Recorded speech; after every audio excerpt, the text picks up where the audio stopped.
Bonsoir à tous et bienvenue dans cette édition d'information. À la Fédération syndicale professionnelle nationale des transports et mécaniques générales, affiliée à l'Union générale des travailleurs de Guinée, a récemment tenu son premier congrès à Conakry. La rencontre a réuni plusieurs participants de la structure venus de tous les horizons du pays. Les 2 jours d'échange ont permis de se pencher sur de nouvelles orientations. Le point avec Robert Siditol. Le renforcement du dialogue social, thème du premier congrès ordinaire de la Fédération syndicale professionnelle nationale des transports et mécaniques générales. Les 2 jours d'échange à Conakry ont permis de débattre sur les nouvelles orientations de cette structure syndicale. Venus des différents horizons du pays, ses membres ont retouché les textes fondamentaux qui régissent la fédération en vue de redonner un nouveau souffle au secteur des transports en Guinée. On a dit fédération, donc on va fédérer vos efforts. On va dire Kankan, Sigiri, Mandiana, Zérekore, vous allez tous vous mettre ensemble. Pourquoi ? Pour que les employeurs qui ont pensé à se mettre ensemble, à se donner la main, aient aussi en face d'eux un syndicat bien structuré. Nous restons un outil qui est aussi soumis au respect de la loi. Oui ou non? Oui. Mais si on ne connaît pas la loi, pour nous la loi elle est faite pour être respectée et elle doit être respectée par tout le monde et pour tout le monde. L'un des moments forts de cette rencontre a été l'élection et l'installation du bureau fédéral pour un mandat de 4 ans. Composé de figures emblématiques du secteur des transports et mécanique générale, leur mission est désormais d'incarner la voix des transporteurs et mécaniciens à la mise en œuvre d'une stratégie pour renforcer ce secteur vital. On va faire tout possible pour réunir notre centrale face à la loi, face à la vigueur, Inch'Allah. Tout s'est bien passé et ça s'est passé dans l'équité. Et le conseil que j'ai à donner, comme je l'ai dit dans la salle, l'UGTG, ils n'ont qu'à essayer de s'investir dans surtout le territoire guinéen. Ils ont la force, ils ont la capacité, ils peuvent s'investir dans toutes les autres préfectures aussi. Des séances de formation seront organisées très prochainement à l'intention des élus, histoire de mieux les outiller afin de disposer d'une structure forte pour faire entendre leur voix et initier des réformes qui aideront à propulser la structure vers un avenir prospère. Le district de Nono, dans la sous-préfecture de Sissela, vient d'être doté d'un poste de santé par ses fils ressortissants. En marge de l'inauguration officielle de cet édifice sanitaire, le ministre de l'Urbanisme a expliqué le bien fondé du recensement biométrique en cours. Fodé Bangali Fofana, reportage. Dans la sous-préfecture de Sissela, préfecture de Kouroussa, le district de Nono dispose désormais d'un poste de santé amélioré flambant neuf. Un projet communautaire, preuve de patriotisme et de solidarité des fils ressortissants de Nono, gage de la prospérité ambitionnée par les autorités de la transition.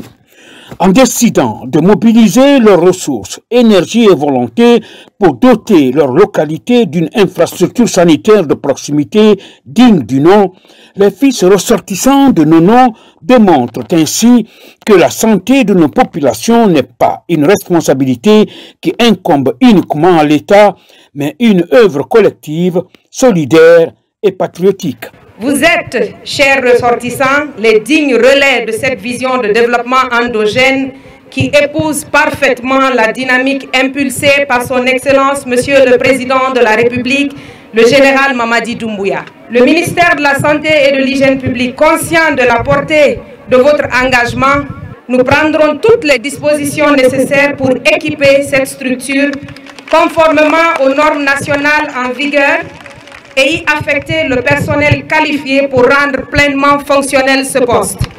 En réponse aux nombreux et multiples défis d'ordre administratif et d'infrastructures de base qui s'imposent à la communauté de Nono, le ministre Mori Kondé a expliqué en détail dans la langue du terroir devant les populations le bien fondé du projet Simandou avant d'appeler à une mobilisation massive autour du recensement biométrique en cours. Cela en vue de faciliter au gouvernement une meilleure redistribution du revenu national en matière de développement.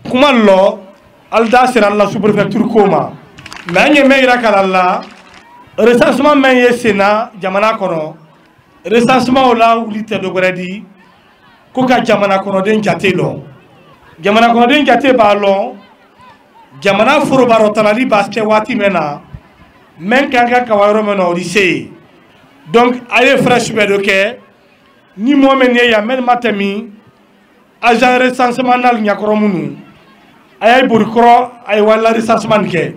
Ce poste de santé amélioré désormais opérationnel ici à Nono permettra à coup sûr à ses habitants l'accès à des soins de qualité à moindre coût. Grande mobilisation à Sigiri au compte d'un concert géant offert par l'artiste Fodé Barro. Il est initié pour conscientiser les citoyens sur l'importance du recensement biométrique de la population à travers la musique. Le public adhère au projet afin d'atteindre les enjeux de cette initiative républicaine. Marie-Angélique Bangoa. La musique est un autre moyen de communication pour sensibiliser les citoyens au recensement. À l'intérieur du pays, le projet est porté par l'artiste Fodé Barro. Au stade de Nanko, ici à Sigiri, du beau monde mobilisé pour cerner les enjeux du processus d'enrôlement biométrique dans la ville aurifère. Les prestations sont incitatives afin de profiter des derniers jours du recensement pour figurer dans la base de données. Nous sommes 1h du matin à Sigiri. Nous sommes venus dire à M. Fodé Barro merci pour avoir chanté pour M. le Président de la République qui a déjà beaucoup d'acquis à Sigiri. Les messages de sensibilisation relatifs au recensement ont été très bien véhiculés. Vous savez que l'objectif de Sigiri cette année, c'est d'être la première préfecture à avoir le taux de recensement le plus fort du pays. Parce que nous voulons appuyer le président de la République à atteindre ses objectifs en matière de développement.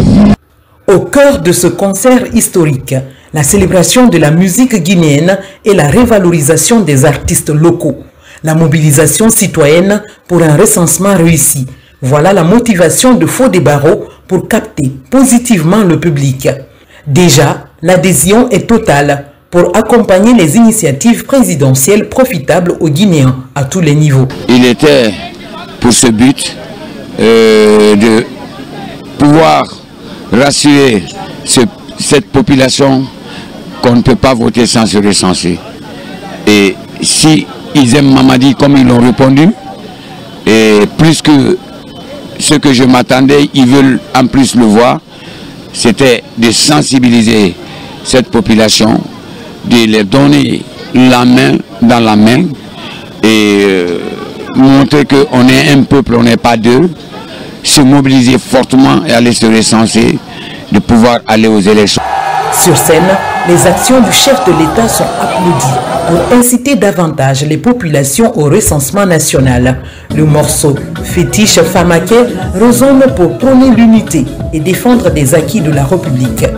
C'est quelqu'un qu'il faut accompagner et nous sommes les véritables messagers pour véhiculer ça à tout un peuple, de pouvoir comprendre que nous ne soutenons pas tous les chefs, mais les chefs que nous soutenons, ils peuvent faire confiance à ces chefs. Donc moi c'est un bonheur aujourd'hui d'avoir reçu ce pari et de poser la question à son peuple et que le peuple répond pas par moi, que le peuple répond oui, qui sont prêts à recevoir le président de la République à Sigiri, mais le recevoir comme un prince, comme un roi. Ba Fodé Barro na donc limelana la mansa kuna boma kala mansa kuna dilima ni baraka mamadi iba moto yela lete manjila bisa ka baraka lingini na baraka ngini fa baraka ngini kabla la kangini bolondala mansa me masangana mali donc on muliro recensement ko le gine ka be konombi kandu sirin ka yasibe de recensement. La sensibilisation se poursuit à travers la musique pour impliquer toutes les couches sociales du pays notamment les plus reculés des centres-villes dans le registre du recensement national à vocation d'état civil, surtout dans les zones minières.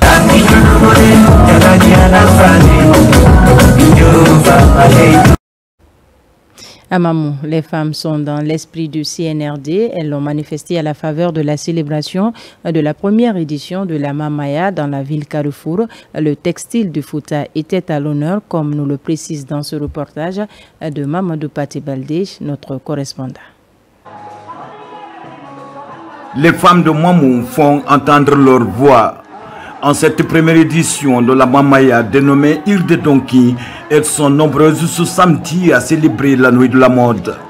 Ici, au stade de Omnisport de volley et de basketball, ces femmes, dans une danse folklorique, valorisent notre culture et notre identité à travers la promotion du bazin et le lépi. En tant que femmes, nous avons toujours joué un rôle essentiel dans la prévention et la transmission de cette culture. Nous sommes les gardiennes des récits, des savoir-faire, des chants et des gestes qui font la beauté de notre patrimoine. Nous sommes aussi des créatrices, des innovatrices, des bâtisseuses de ponts entre le passé et l'avenir. Nous nous réjouissons à plus d'un titre en tant que responsable de la culture à Mamou. Nous sommes très contents. Je pense que nous allons continuer de pérenniser cette activité comme les autres villes de Kindia, de Kankan et de Labé. Cette veillée de la Tabaski est une occasion donc pour cette corporation des femmes de valoriser notre culture, renforcer l'unité et l'entraide mutuelle, promouvoir l'égalité des droits, aussi et surtout unir leurs talents pour leur plein épanouissement. Nous avons fêté la Tabaski en famille, c'est l'apothéose, donc on est très contents, c'est une première et nous nous engageons à pérenniser cela pour que les éditions à venir soient bien meilleures.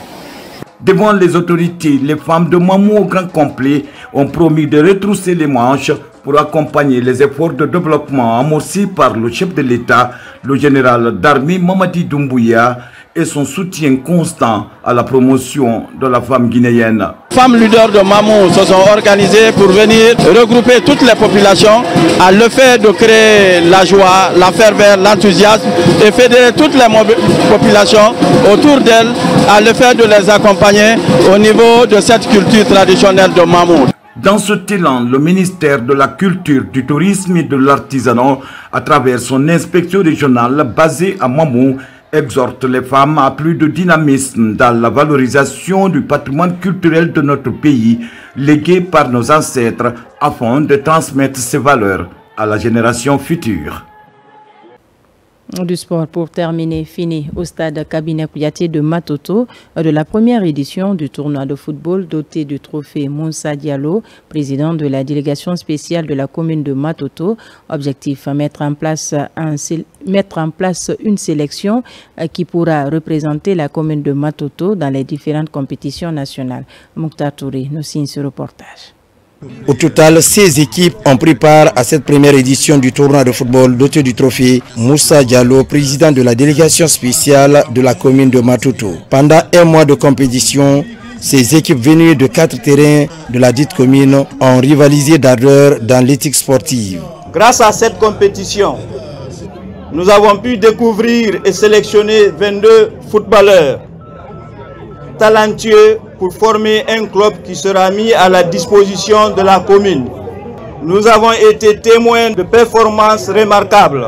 Chaque compétiteur a démontré que la passion et la persévérance sont les clés du succès. Nous tenons également à exprimer notre gratitude aux autorités sportives et communales qui, par leur engagement et leur soutien indéfectible, ont permis à cette compétition d'exister et de rayonner.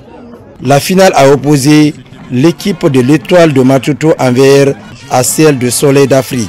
Dans l'ensemble des deux périodes, Soleil d'Afrique remporte le trophée en battant l'Étoile de Matoto 3-1 en faveur de l'Étoile de Matoto. On est toujours content. On avait préparé cette tournoi depuis le mois de Ramadan. Bon, cette fois-ci, on nous disait on va commencer le jeu le final ceci, cela, mais on ne savait pas, on ne se prépare avec les autres. Satisfait de l'initiative du district communal de football de Matuto, les autorités sportives encouragent les organisateurs et invitent les jeunes à œuvrer pour la paix et la cohésion sociale.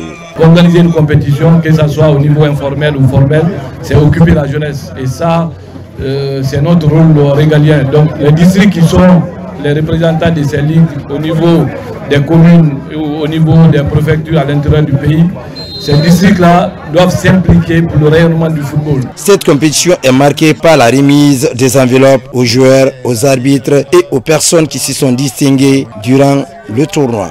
Vivement la prochaine édition. Voilà qui met fin à ce journal. Merci de nous avoir reçus chez vous. L'actualité se poursuit sur notre site le www.rtgguinée.info. Je vous dis à très vite pour une nouvelle session d'information de la Guinée, notre paradis, terre de richesse et d'innovation. Bonsoir.